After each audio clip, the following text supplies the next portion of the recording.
Alright, ladies and gentlemen, I hope you're all doing well, and welcome back to Heroes of Might and Magic Olden Era. Today, my friends, we're going to be diving into multiplayer, showing you guys all the formats, and then from there, we will also take a relatively deep look, at the new faction, the Grove. And lastly, we will be ending with a PvP Duel of Fates, showing the new tournament format. So let us begin and take a look at what multiplayer has to offer. So as you go into multiplayer, there is going to be a quick match system, which I love. So you can queue for Arena, you can queue for Classic or Single Hero. And when you do this, initially, the first time you do, it asks for your skill level, and there is a leaderboard as well for these various formats. So you can climb the ladder for Arena, for Classic, or for Single Hero, which I think is very, very cool. Now, next up, we're going to jump back and take a look at the lobby system here. So here we go. So let's go ahead. Oh, there's another lobby. Somebody's lurking there. Looks like they're playing a big old game. But regardless, we will jump in and create our lobby.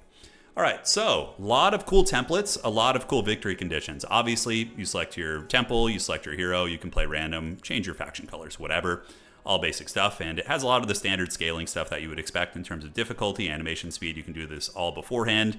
And also you can go to advanced settings and you can do simultaneous turns, so you can take your turns at the same time, which is super clutch. If they didn't have that, I'd be very sad, but you can choose when it ends. Because again, in sweaty games where you're playing classical, for example, your armies are out. If the turns are simultaneous, it needs to be able to shut down when you get close quarters, so you're not just spam clicking around and dodging each other and just sort of weird stuff like that. So they do have that, and you can see restarts, PvP battle timers, and all that goodness that you're used to for competitive. Now, what I want to look at with you guys are the templates, and man, there's some great freaking templates. So a lot of maps here, and you can see the victory conditions, which is what I'm really interested in. We have Classic. So Classic victory condition is your traditional heroes experience. You're out on the world map, you have like 5 heroes. One hero is your main hero, but you're juggling units around to creep the map as quickly as possible. A lot of you guys who are Heroes veterans are probably pretty familiar with that, right? So that is going to be Classic. Now as we go down, we have Capital Hold.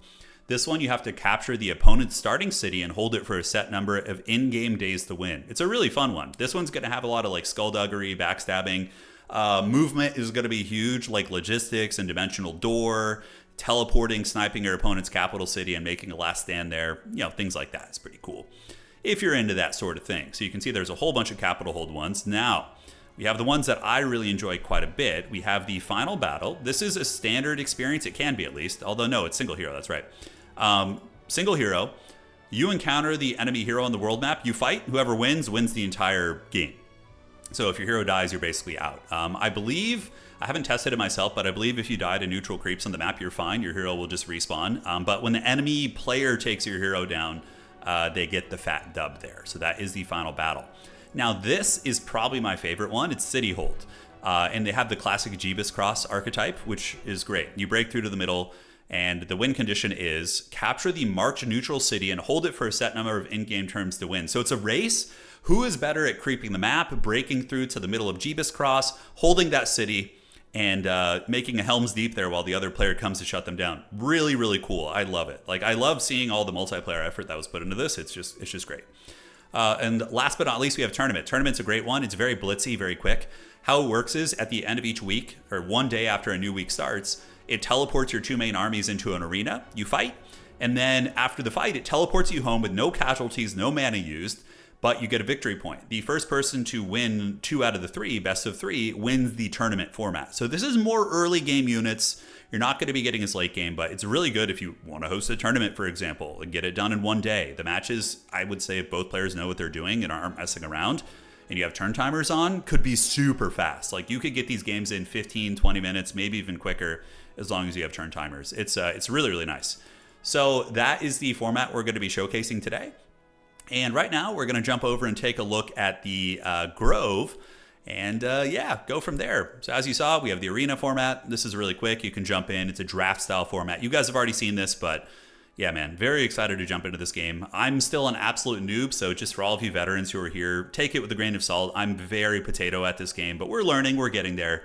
And I'm very excited to dive into it. All right, guys, we're going to go take a look at the Grove, and then from there, we will play, or show you guys, the sweaty multiplayer match between Professor Pone and I. All right, guys, let's get it.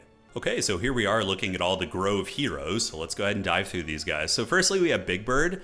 He's pretty fun. Big Bird, he ignores all terrain penalties. Now, the site stuff isn't amazing, but for classical and also Where this guy would probably shine is going to be in the final hero duel format. So like when you have extra vision, you can see your opponent, they can't see you. You pounce on them, you get the advantageous fight, you win, right? But Big Bird is just a mobility character. He can also reveal the borders of provinces. He has scouting and basic murmuring. So murmuring is the focal point of this faction. What they do is at the start of every battle, you generate focus charges, and you can level this up to get more and more focus. And this whole faction is using focus points to awaken your units. And once your units have been awakened using their focus point abilities, they get like a really sweet ability and also just get stronger in general. We also have Gorel Spearhead. This guy's great. He's a shooter character, so your creatures get basic damage, but you also get additional range damage for every level that he does have. He's got Murmuring and Offense. Next up, we have Gingertail. Generate 1 focus charge at the start of every battle, of course, as everybody does, but basic Battlecraft. You guys know Battlecraft. That is the one where when you wait, your units are going to be more effective after they do it, or when they skip their turn, they get more defense. And yeah, she's really good. She gives you the Fawn growth. Fawns are your basic archer units, so very, very good. Now, the Old Pilgrim is super fun. This is actually the character I'm going to be playing in today's Duel of Fates with Professor Pone. And he starts with Guillotine.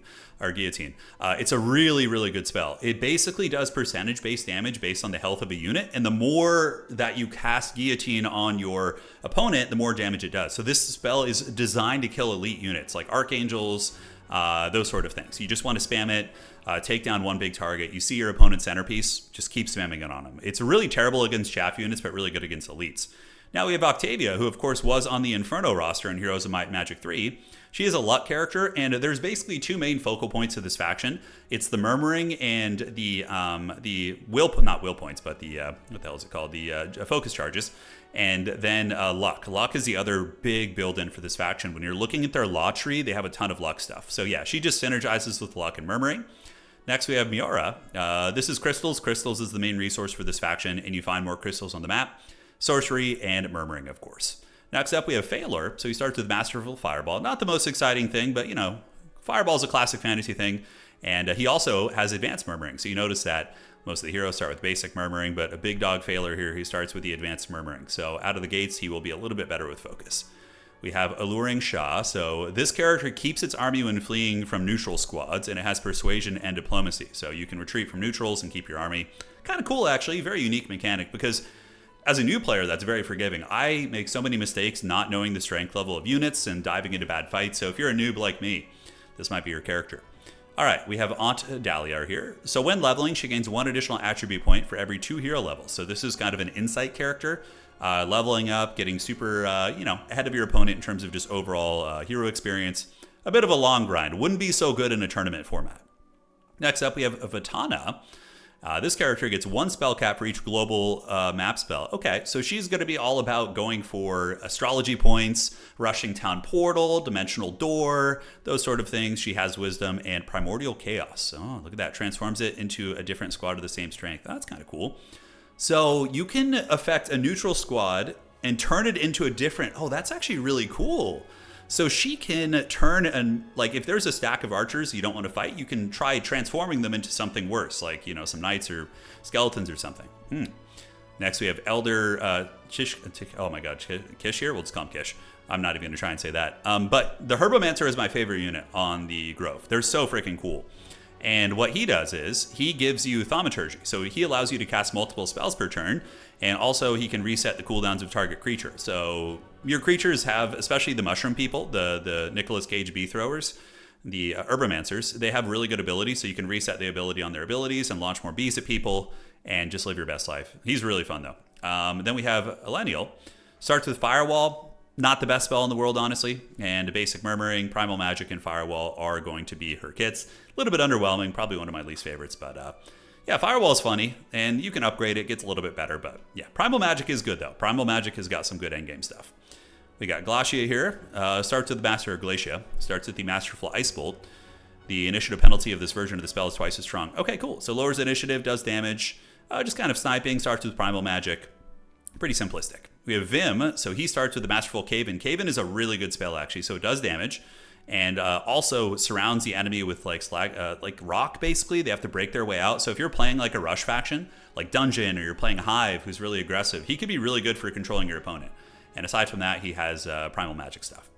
We got Halon on the bottom, Chain Lightning, so he's the Solomir of this game from Heroes of Might and Magic 3. Starting with Chain Lightning is really, really good.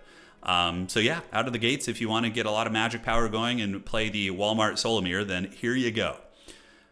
We got Echo Lily here. Yes, starts with Masterful Mirror Copy. Oh, that's fun. So you can start with Arcane Magic, and you can make copies of friendly units. Now, what's really good about making copies with this faction is you don't care about the damage of a lot of your units, but you could make a copy of an Herbomancer, and then he's going to have his ability, like his bee launching ability, right, for the focus charges. We have Sully here, grants 1 focus charge at the start of every battle. Avatar just summons a character that's based on your spell power and knowledge, and Weakening Ray, not too exciting. And then we got the Minstrel. So generate 1 focus charge, basic sorcery, and Energy Explosion is actually very good. A little AoE based on your focus charge. So that's synergistic, right? Your whole faction, and including some of the units on your roster, can generate focus charge. And then you can use the Energy Explosion to do damage based on your focus charge. Very, very good. So those are the heroes. We are playing the Old Pilgrim in the Guillotine. And now we're going to jump in, show you all the Grove units, all the abilities, and we will end with some glorious battles. Here we are in our lovely Grove City. That's pretty cool looking dryad up there at the top, but we do have a couple resources to show you guys as well. So we of course have our faction laws, which this is something that I believe is new from the demo. So if you go to your capital city, when you upgrade it, you can choose to get gold, law points, or astrology points. And we're going to show you what all of those do. So a little bit of diversity there. But the Grove has Mother Nature, so you can build this and get spell power in your buildings. They have the Mycelium Roots, so you can teleport your heroes around cities, which is incredibly strong. Very, very good. So you can, again, teleport through the mushroom passages and get to your other cities. You can recruit, and you can do this very easily. So that's great. When you have like 3 cities, you want to be jumping about, instant recruiting all those units. It's great. Spring of Life on the top, +1 to all creature growth in your cities. That is your relic, your Grail building. So there you go. And the city dwellings produce more units, so kind of swarmy. You have the Artifact Merchant, and then the rest of your basic buildings, which of course we will be going over those units now. But if you look here, you can see faction laws. So law points contribute to growth of this. So you can get lucky strikes here. They have astrology points, and pretty similar to other stuff. You can get stuff that synergizes with your units, so you can increase the growth of your fawn, the damage of your unit types. So if you want to kind of rush that, or go a little bit more in this line here, where each round of battle you generate +1 focus charge. So again, further synergy with focus. And Lucky Strikes is very good too, because you can get an additional 50% damage from that, which is very, very good. So yeah, that is that. And then we have the astrology points. So for astrology points, you can go here. This is your basic spell upgrade when you go back here, so you can upgrade your basic spells. But astrology points are used to get the super MLG pro gamer mom get the camera stuff. So you can get Second Wind to restore your hero's movement. You can see it costs 2 astrology points, which build up right here, based on the amount you have. You start at 500 base, but of course you can get a lot more. Pocket Dimension, Town Portal, Shadow Flight, Gate of Light. These are all the spells that you remember from Heroes of Might and Magic 3 that were just cracked. And honestly, were the difference of winning a game and losing a game. But now, I love this change. I really didn't like in HOM 3 how you had to fish for Town Portal. Your opponent gets Town Portal, you don't. You don't roll it, and then it's just it's really feel bad, But this is great. Now everybody has access to it, but it's an investment, and if you invest in astrology, you'll get it quicker, but then your economy is going to be worse. You might not have as much tech. There's some cool decision-making in that regard. All right, so let's go ahead and look at the units. So you have the Fawn, the Humble Fawn, living, obviously range attack, and they do have parry. Parry is amazing, making these units super good. So the Fawn are an archer unit, and they will hit you before you hit them. They get to counterattack before you hit them. So if somebody tries to dive you, you have a stack of Fawns, and let's say in your faction laws, you upgrade them here to get additional melee damage. They can actually kill a lot of really, really small threats before they get to even hit them. It's a great unit. So you got 2 upgrades. You have the Fawn Archer, which is a sharpshooter, which means they ignore the range penalty. But aside from that, pretty normal. And then you also do have the Fawn Warrior, which has Nature's Fury, a focus point ability, which gives them damage and speed. And if you're building around more of a melee build, totally fine. So next up, you have the Hoplet. These guys are cute, little flying creatures. They do have the Leeching Hop, so they can steal mana from the enemy hero, which is very fun. And their upgrades are the Dawn Hoplet, which I think is the best one. This one generates 1 focus charge. It is so freaking good. So I've had stacks of these guys where I have 3 of them and then a bunch of, my main units, and I can just immediately generate 3 focus charges, right out of the gates on turn 1. It's very, very good. Swift Strike, so they ignore enemies can't counterattack, so they certainly bring a lot to the table. And then you have the Dusk Hoplet, so these guys steal mana just like the other ones. Upon death, this creature increases the hero's spell power by 1 until the end of the battle, so you can do the same thing. You can run 3 of these, 3 1 stacks, let them get karate chopped, and then instantly you steal mana, go sacrifice them, and then you get additional spell power. And you can use the Bloom ability, which increases the hero's spell power by 3 until the end of the round. Super cool, man. I really like the unit. So those are the Hoplets. Then you have the Vine Iriad here. These guys have a Spirit of Soul. Oh, that's the embodiment. That's just the description of their unit type. Melee attacks, they AoE strike multiple hexes around them. They have the embodiment of Earth, so they leave no body upon death, and they're immune to Cave-In and Stone Fangs. And they have Awaken Earth. So when you awaken them, they get speed, initiative, and HP, and get unlimited counterattacks, but it lasts the entire battle. Now, this is where the Awaken mechanic comes into play. All the advanced units have Awaken, and when you do it, it unlocks other abilities. So here's the fungal homie. He's got Area Strike, Embodiment of Earth, Living Cover. So adjacent friendly creatures always take minimal damage. So you can move like a support unit up next to this guy, and he will be making sure they take the least possible damage. It's actually quite good. So then he has Stoneheart, leaves a stone obstacle after death, and we do have Awakening of Earth. So when you do this, he gets speed and initiative and health, but he then can use Unrelenting Stone. This creature's attack turns into additional defense until the end of the round. But you can only use this when he's been awakened. And the other one is going to be the Crystal one, which I like a lot too. Area Strike, Embodiment of Earth, and Crystal Thorns. Whenever an enemy attacks this creature in melee, they lose one unit. So it's much like the Gorgon from the old Heroes game. And it works on creatures up to tier 5. So it won't work on like super elites, but it's pretty good, honestly. He has the Awakening of the Earth, the same one in Earth Shatter. So all enemies within a 2-hex radius can only target this creature. That's pretty badass. That could be very clutch. And then when they attack him, they lose models. And he should have the unlimited retaliations as well. Yes, that's super good if you can pull it off. It's hard to position, of course. Now you have the Naid here. So the Naid is a range unit that is kind of squirrely and can teleport. So teleport, ignoring obstacles and traps. It leaves no body. And Awakening of Water. So that gives it the ability to use range attacks even if somebody is close to it. So you awaken it. It costs 3 focus, which is your full bar. But when you do this, it can attack with his ranged even if it's tied up. Then you have the upgraded version. So the upgraded version has Blink and I believe the Rivulet Retreat. Blink to any free hex within 4 spots. And it doesn't end your turn. So that means you can blink and then shoot, which is good. Then you have this one here, Icy Veins. Attacks prevent enemy targets from restoring HP. So it's kind of like a Mortal Wound from old World of Warcraft.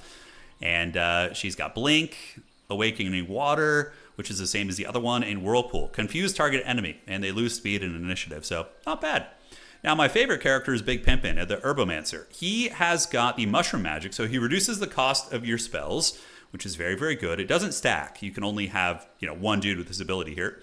He's got Shroom Song, so once per battle, spend all focus charges to restore the hero's mana, and 4 for each focus charge spent. So you can get a total of 12 mana back, which is actually quite good. And this is perpetual, right? You can keep generating focus, and then he can consume the focus to give you mana if you're playing a mage to cast more spells.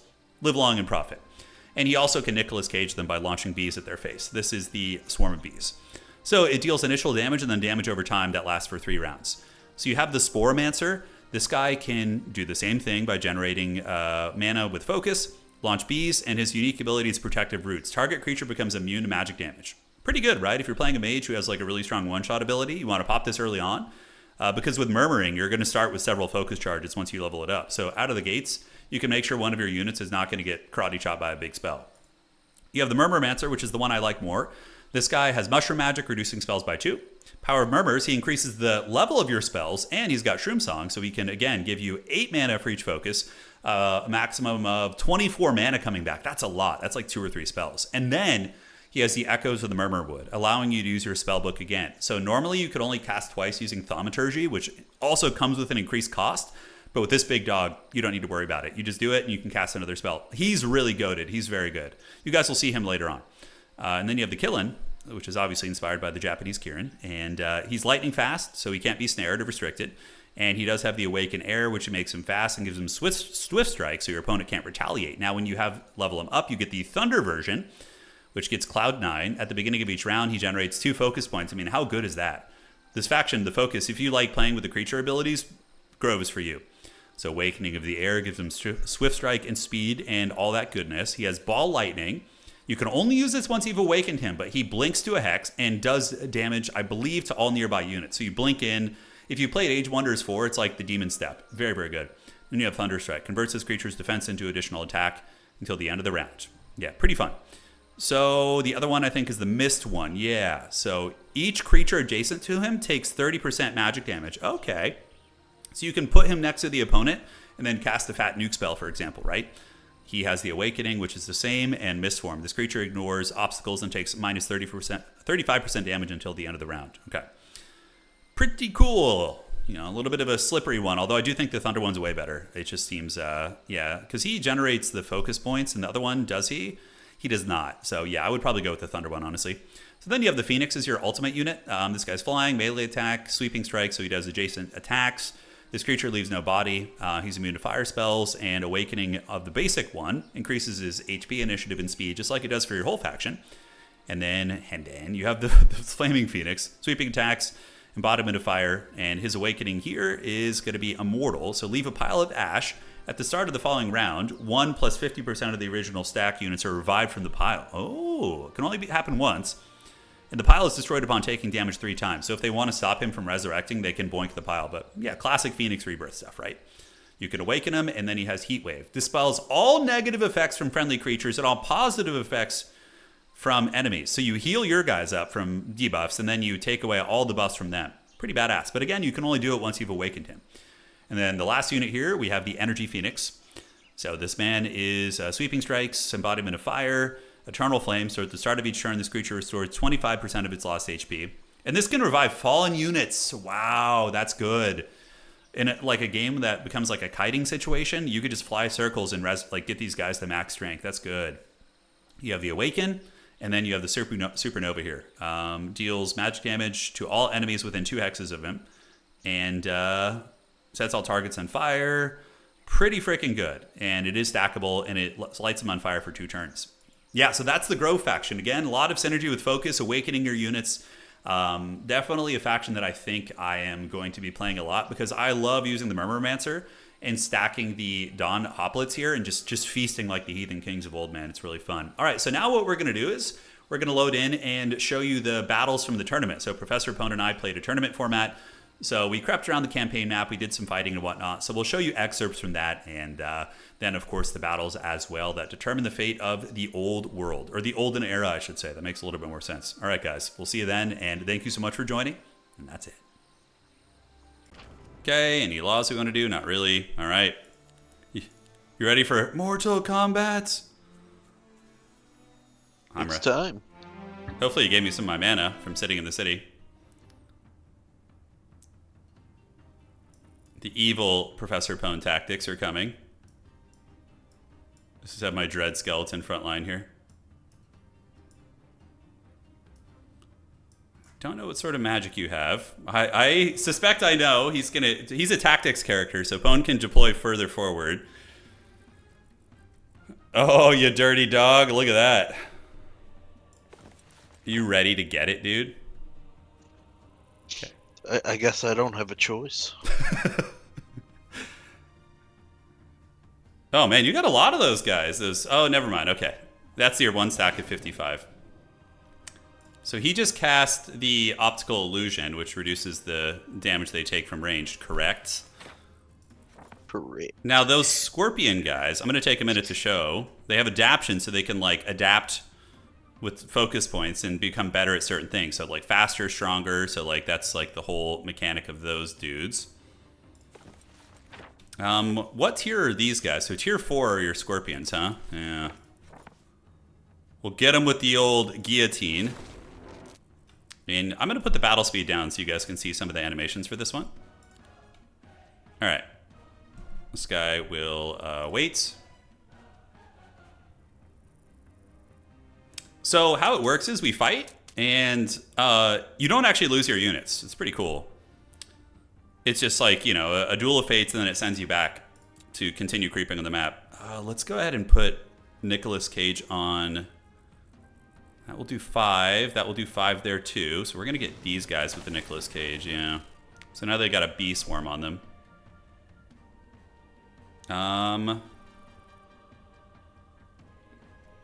Okay, so 55 of those are going to be his next. And what are these guys? These are like some Thrall unit?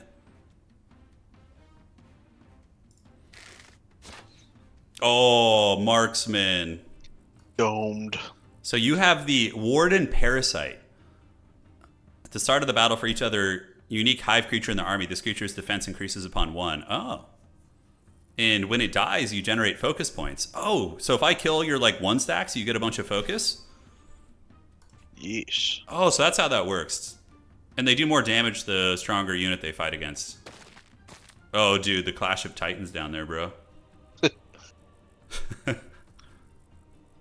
right. Still any man's game. It is. So for you, go forth, my Skeletor. Yes. Oh! Oh, oh no. And then we can go and do this. Please clear these skeletons out so I can get some good units. So we will move back this way. And, all right.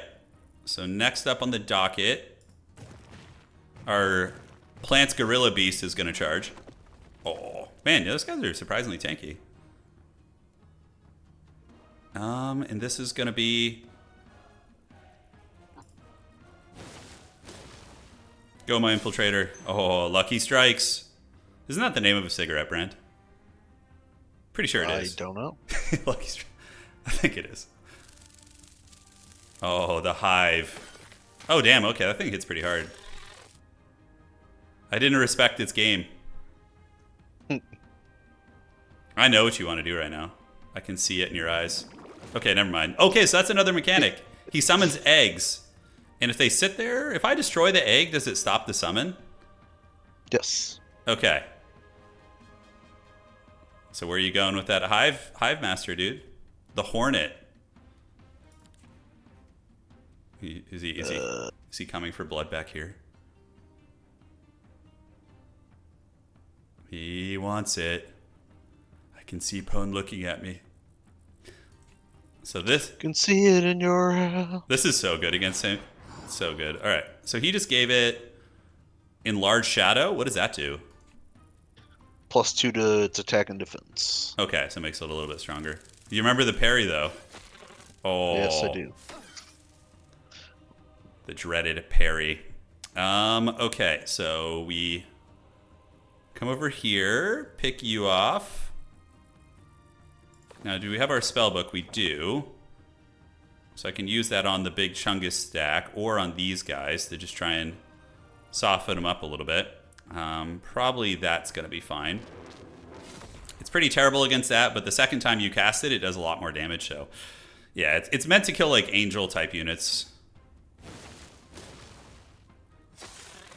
Oh, Lucky Strikes. Oh, damn. Okay. I thought that Infiltrator guy had the no retaliation thing. Oh, well. To the dogs with him, I guess.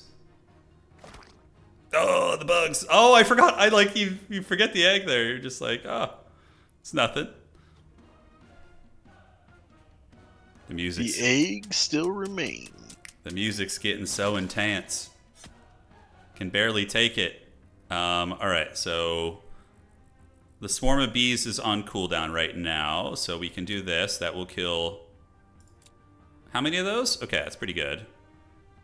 So we just get you gremlins out of the way. Oh, the damn explosion. I always forget about that. All the new mechanics.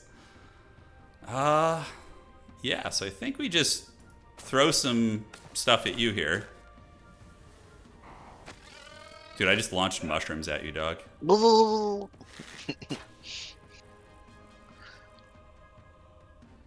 Here he comes. I like how fast this format is, though. Like, once we actually know the game and know, like, the maps and stuff, you could, like, these could feasibly be finished in, like, 30, 40 minutes. Uh-oh, he's going. Do you just tail whip me, dog? Yeah. I like those parasite things. They're pretty creepy. Oh, my God. Yeah, they remind me of the face hugger thingies yes. from Half-Life. That's right, yeah. It's a good reference. Just bigger and more sluggish. So we will... Yeah, I can't hit them. If I could come here, this guy has, like, sort of AoE attacks, but it's in a frontal arc. We're gonna go protect the queen here.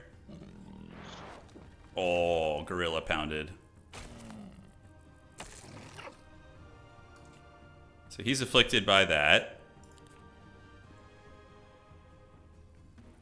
Where are you going with the locust? So this guy's harvest. Jump onto the chosen corpse within 3 hexes, devours it. It gains attack, defense, and speed until the end of the battle. Oh, that's cool.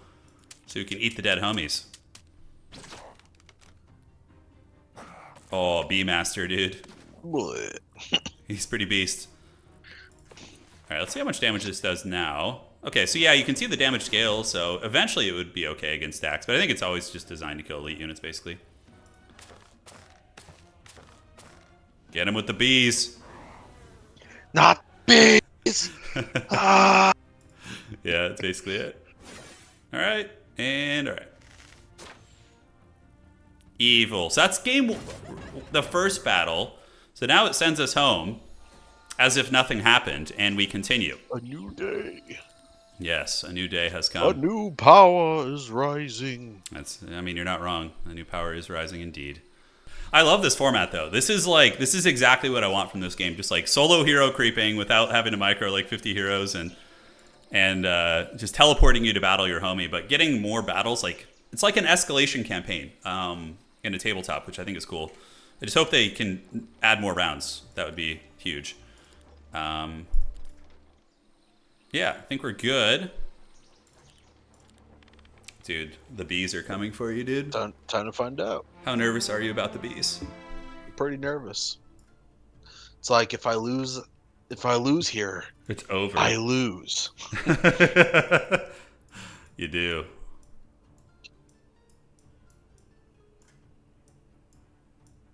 Okay. Let's see where Pwn places. The mind games are afoot. The mind games are afoot. Look at my cool wizard up there, dude. Although your horse is literally on fire. That's pretty sick also. That is pretty cool. Oh, dude, you're so far up the board. Jeez Louise. That is so far, dude. I'm coming get you. Oh my god. That's way harder than before. That's what she said. Oh, nice, dude. You freaking got me so good there, bro. I gotta take my victories where I can. Yeah, so this is like, I felt very confident in the first one. Now I'm like a little bit nervous. I'm not gonna lie. Buzz, buzz, buzz. He's going after the big Papa Bee Master. Oh damn, that guy's got hands, dude. Oh my god, dude. he's slapping. He throws hands there, dude. All right.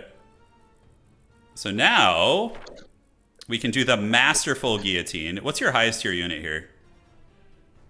The Scorpion. Okay, thank you. I was gonna look, but you just saved me the effort. I just went for I was like, let's try and just upgrade my bottom 3 tiers and see how that works out for me. Allows the hero to use a spell again in this round. Removes any effects that prevent its use. So I could do that, but I kind of would just rather kill this guy. Is that your fastest guy? So that's the only guy that can really reach me right now, huh? No, that guy can too. So I think we go over here and we do this. Yeah. Because if I use that, then it just ends the round. All right. The Murmurmancer. Oh, dude, he just beat you, bro.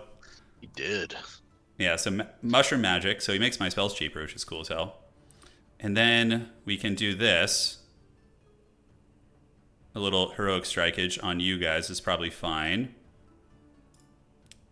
And then we can do this, Morning Dew, to generate some focus. Does that actually work? Oh man, that's super good. I'm just back up to full focus now? Man, if I had more stuff to take advantage of all that, that'd be pretty sweet.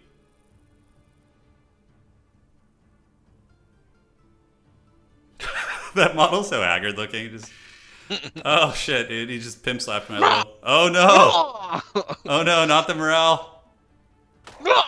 Damn, dude, that guy's carrying you. True.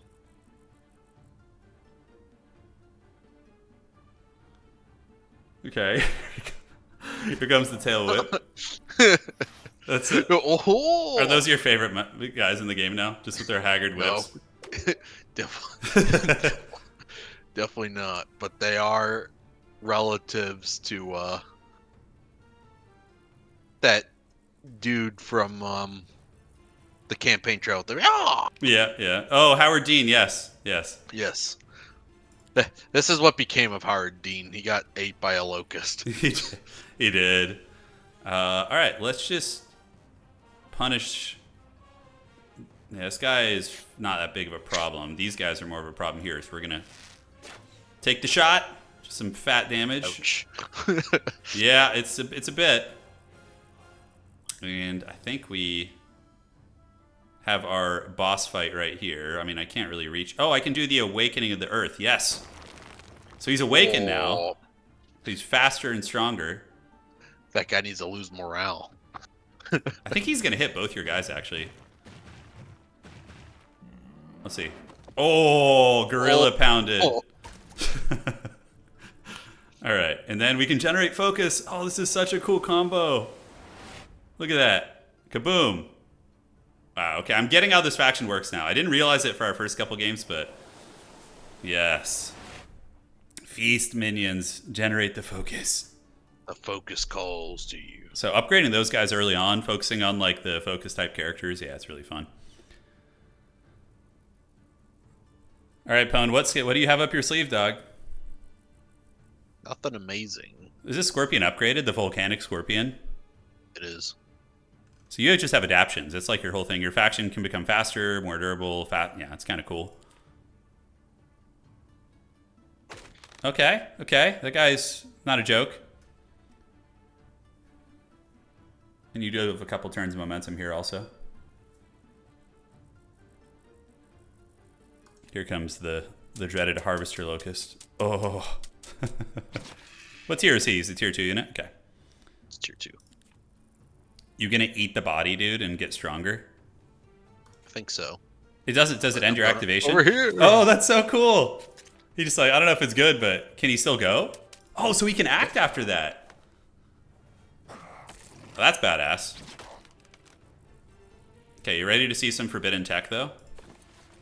So we have the Master Guillotine, which is going to kill 5 models. It gets stronger every time I cast it. And then we do the Echoes of the Murmurwood. And then I can cast another spell this round with no penalties. Oh, little synergies are so fun. Yeah, Guillotine's a fun spell. Probably scales really well. Like, as long as they're not dragons. Dragons are immune to magic, right? So, oh, Lightning Bolt. Oh, and then he turns them into some eggs. The grind. I can see the hive kind of grinding you out a little bit. Yeah, I can see that. You gonna finish off the Murmurmancer? Get there. So, adaptation attack. Nope. He gets me with Still the not enough. I know. Oh, the guillotine's on cooldown, right? Yes. We could have a boss fight here. That will kill 1. That's going to kill 6 of those. Probably better. And then we can go here and start working on this guy. Oh, damn. Lucky strike. OP. Guess I should have cast some other spells. Yeah, I had some other ones. I always forget. It's fine. We have time before the round's over. Oh, you killed my Mushroom Man, the Murmurmancer. I think that's my... longest plagued me. That might be one of my new favorite units. I just love the aesthetic of that guy. Oh, you just trying to tie me down, you dirty dog? Think I'm going to let you get away with this? I might actually have to, unfortunately. Oh, never mind. Lightning Bolt. Ah! All right, so he's down. Oh, man. Harambe attack. Just absolute gorilla pound right there. I always forget about your little insects. And those freaking insects explode, by the way. Let's finish the job here. 1,000 damage. Man, that shit scales well, man. All right, so do we clear you off? I think we just do. We're going to just take the explosion damage. So, yeah, not bad. Then we'll go in, bait out his retaliation. Oh, he didn't have one, I guess. No, your guys don't cause retaliation. Is that what those guys do? Swift Strike. Ah, cool. We learned another thing. Dude, look at you just summoning disgusting eggs. Just egg them. It could attrition you down, man. Like those things, if they just keep stacking. How does it determine how many you get, by the way? Based on the total health of all my units. Got it. Dude, you know what's not much right now. You know what's a really good synergy though? So this character, every time I cast spells because of the battle magic, I get permanent combat stat increases for the rest of the fight, or for 3 rounds or something. So that's why my attack is friggin' 23 right now, right? And then the Mushroom Man lets you cast bonus spells. Like basically every round you could probably do that, depending on how many you had. So some crazy combos. What'd you do there? You did the Enlarged Shadow. Just made him evil. Okay, he's a little more evil now. I respect the evil game. that guy has been clutching it for you, though. No joke. Let's just end it. Oh, and then we got the egg. Does the egg count? It doesn't. That was a closer fight for sure. Yeah, GG's, man. It was fun. GG. All right, guys. See you later. And if you enjoyed the battle and you want to see more of this, please drop a like. It helps out quite a bit. But otherwise, we'll see you back with more goodness soon.